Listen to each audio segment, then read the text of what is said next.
Today we will discuss jewelry of the Middle Ages and the Renaissance. Although the Middle Ages and the Renaissance are particularly rich periods for jewelry in general, the role of earrings is so minor that one can say that they virtually disappear for the 600 years between the 11th and 16th century. The reason for this is to be found in hair and dress fashion, and from the middle of the 12th century with the barbette, which consisted of a stiffened headband worn with a chin strap concealing the ear. Respectable married women had to keep their heads covered when seen in public. However, the scope of earrings was non-existent. With the barbette, the chin band covered the ears, and the cheek not only prevented the use of earrings but also hindering eating. During the 13th century, written evidence for earrings occur only in books like the Roman de la Rose, where unusual jewels such as earrings are listed. Admet assess do oreillet, duo verges, duo pendants, grillet. Around the middle of the 14th century, hair fashion underwent a considerable change,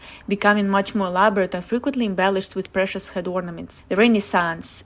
During the 15th century, in Northern Europe, the fashion for very elaborate and complex head coverings continued. This can clearly be seen in the portrait of Battista Sforza by Piero della Francesca, in which the Duchess displays a great number of jewels on the head. An inventory of the jewels of Ippolita Sforza, given to her on the occasion of her marriage to Alfonso of Aragon in 1465, mentions a net set with 89 rubies and 464 pearls. There was therefore no place for earrings. The design of the new earrings was fairly simple, usually a plain gold hoop with a single pearl drop. This type of earrings is depicted frequently in contemporary portraiture, but hardly any examples survive. This is because pearls are one of the new organic materials employed in jewelry, and unlike gemstones, they only last about 300 years. Another design for which their pictorial evidence can be seen in a portrait by Maroni of the mid to late 1550s in the National Gallery of London.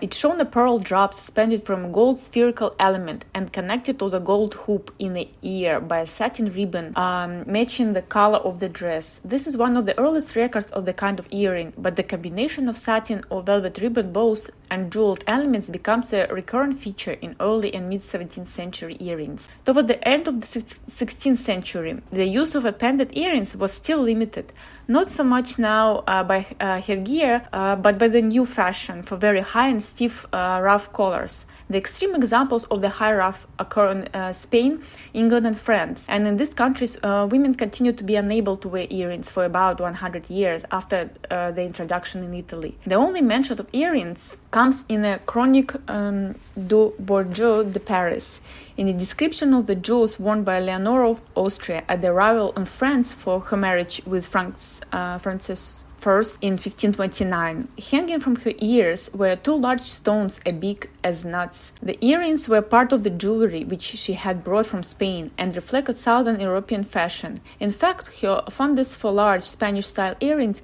is displayed in a portrait where she wears large elliptical gold ones, set with the 3 pearls supporting a fringe of further 3 pearls. Shortly before 1600, the high ruff collar gave way to the standing collar, freeing the area around the neck, and long pendant earrings finally began to make their appearance in Northern Europe. They are clearly visible in the portrait of Queen Anne of Denmark, painted by de Crets. At the beginning of the 17th century, large Baroque pearls linked by gold-set lozenge-shaped diamonds to gold suspension loops, which are completely concealed by red ribbon bows. Two features are noteworthy: the use of the ribbon bows, which had already appeared half a century before in Italy and continued to be favored in the first half of the 17th century, and the use of large faceted diamonds. It was around this time that improved techniques of gem cutting prompted a shift in emphasis from the gold and enamel setting typical of Renaissance jewelry to the faceted gemstone. The popularity of earrings at the turn of the 17th century is clear from an inventory of the personal items of Caterina de' Medici, Queen of France, compiled in 1610, which lists 9 parts of earrings, all set with faceted diamonds and gemstones. One of the best collections of this period is the Cheapside hoard, now in the Museum of London and the British Museum, part of a jeweller's stock probably hidden in London about 1640 because of the English Civil War. It includes an elaborate pendant earring in the form of 3 white enamel links supporting 10 amethyst briolettes. The suspension loop is missing, again evident in the interest in cut stone and in the complex design. And today that's all we wanted to discuss. Stay tuned for future podcasts. Goodbye.